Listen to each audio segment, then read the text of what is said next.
Poster দেওয়া হয়েছে। অর্থাৎ আমরা বর্তমান ভারতবর্ষের 130 কোটি মানুষ যে মার্কেটটাতে, ইভেন আমিও এতদিন যে বাজার করা কেনাকাটা করতাম, সেই বাজারটাকে আপনাদের সামনে তুলে ধরার চেষ্টা করব। আপনারা প্রত্যেকেই জানেন, এবং সেই বাজারের মাধ্যমে আমরা কিভাবে শোষিত হয়েছি বা শোষণ করছে আমাদের, সেই চিত্রটা তুলে ধরার চেষ্টা করছি। দেখুন, প্রথমেই আমরা প্রত্যেকেই যে যে প্রফেশনে রোজগার করি না কেন, তা রোজগার করে সেই পয়সাটা আমাদের বাজারে গিয়ে খরচ করতে হয়। তা আমরা প্রত্যেকে কাস্টমার তার প্রয়োজনীয় জিনিস দ্রব্য যেটা দরকার হয় সংসারে, সেটা কোথা থেকে পাই?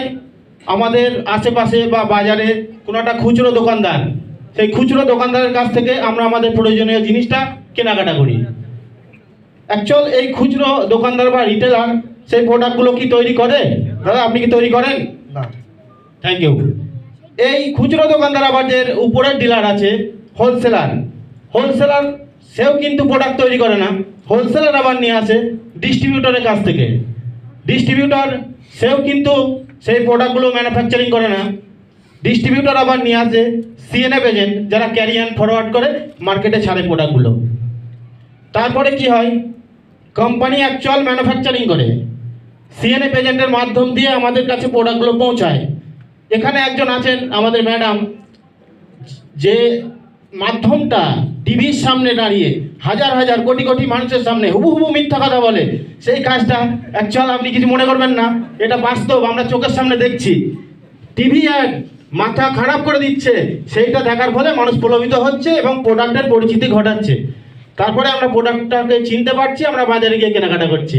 তা এই অ্যাডভার্টাইজমেন্ট যিনি আছেন, ইনিও একটা মোটা অঙ্কের টাকা নেন কোম্পানির থেকে, সেই টাকাটাও কিন্তু সেই প্রোডাক্টের উপর চাপে। অর্থাৎ এই হচ্ছে আমাদের বর্তমান যে বাজার ব্যবস্থা, এই বাজার ব্যবস্থার মাধ্যম দিয়ে আমরা কেনাকাটা করি। অর্থাৎ কাস্টমার যদি 100 টাকার প্রোডাক্ট কেনাকাটা করে, retailer, wholesaler, distributor, CNF agent, advertise, প্রত্যেকটা স্টেপ 10% করে যদি প্রফিট করে, তাহলে ভাবুন 50 টাকার যদি কোম্পানির তৈরি করতে খরচ হয়, সবাই 10% লাভ করতে করতে কাস্টমারকে সেই প্রোডাক্টটা 100 টাকা দিয়ে কিনতে হয়। অর্থাৎ 100 টাকা দিলে 50 টাকার প্রোডাক্ট কাস্টমার পায়, 50 টাকায় মিডিলম্যানরা ভাগ করে খেয়ে নিচ্ছে। এটাই তো ঘটছে নাকি? Hello, thank you. তো এই বাজারটা হওয়ার ফলে কি হয়েছে? আমাদের দেশের অর্থনৈতিক ব্যবস্থা বা মানুষ দিনকে দিন গরিবই হয়ে চলেছে। তা আমাদের যে উদ্দেশ্য নিয়ে আজকে আমরা এই মঞ্চে এসেছি, আমাদের যে টিসি ছাবড়া গুরুদেব একটা দারুণ সায়েন্টিফিক প্ল্যান, মার্কেটিং প্ল্যান আমাদের জন্য তৈরি করেছে, আমাদের জীবনকে পরিবর্তন করার জন্য তৈরি করেছে। সেই মার্কেটিং প্ল্যানটা কি বলছে? যে টিসিজি এমন একটা প্ল্যান করেছে, টিসিজি বলেছেন যে আমি retailer, wholesaler, distributor, CNF agent, advertise কাউকে আমি রাখবো না। অর্থাৎ কাস্টমার এবং কোম্পানি দুজনের মধ্যে হাত মিলিয়ে দিল, যে কোম্পানি আসছে বলছে আমি ডাইরেক্ট কাস্টমারের সঙ্গে বিজনেস করব। অর্থাৎ মিডিলে যে 50% টাকাটা ওরা বন্টন করে খাচ্ছিল, সেই টাকাটা আমি এই কাস্টমারের মাধ্যমে বন্টন করব। Thank you.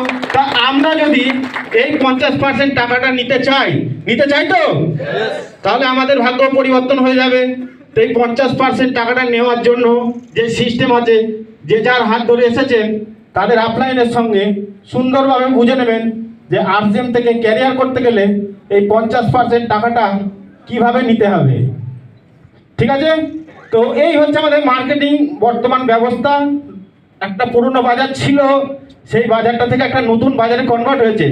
এই বাজারটাতে আমরা কেনাকাটা করলে আমাদের জীবনের একটা পরিবর্তন আসবে। হ্যালো, বোঝা যাচ্ছে? বোঝাতে পারলাম? Thank you. তো আমি আর বেশি কিছু বলবো না। এই আমাদের বাজারি ব্যবস্থা, আমাদের মার্কেটিং প্ল্যান আপনাদের সামনে উপস্থাপন করার চেষ্টা করলাম। Thank you. জয় শ্রীরাম। আমি ডেকে নিচ্ছি আমাদের পরিচালক শফিউল ইসলাম মহাশয়কে। Thank you. মার্কেটিং প্ল্যান, একটা সুন্দর মার্কেটিং প্ল্যান উপস্থাপন করার জন্য বিল্লাল স্যারের জন্য সবাইকে চাইবো একটা জোর হাততালি দেওয়া।